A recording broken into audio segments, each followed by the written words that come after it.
अस्सलाम वालेकुम दोस्तों, अज की मेरी वीडियो आ इनकोवेटर च बटेरिया के बच्चे कढ़ाए सी।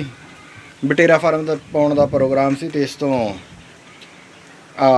अंडे लैके तो बच्चे कढ़ाए सी। मैं क्या बच्चे कढ़ाए सी तो हुण 1 महीने के हो गए आ देखो माशाअल्लाह। तो ये फिर पहलों छोटे थोड़े कढ़ा के देखे सी तो हुण ज़्यादा जो इन्होंने अफजैशन असल शुरू की तो अंडे उंडे दिते तो फिर गां इन्हों की ज़्यादा पैमाने पर इन्हों बढ़ाने का इरादा, पूरा वड्डा फार्म पाने का इन्हों का इरादा वा। आ देख लो माशाअल्लाह, ये बहुत नफ़ा बख्श सुनिया सी। बटेरिया का फार्म जोड़ा बहुत फायदेमंद आ तो नफ़ा बख्श आ। इस तो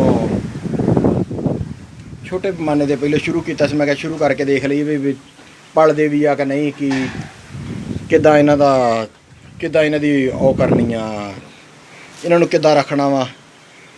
तो इस वास्ते इस तरह दी होर वीडियो देखने लिए मेरा चैनल सारे दोस्त सबसक्राइब कर लो, नाल घंटी वाला बटन भी नप दिओ। जज़ाकुमुल्लाह खैर।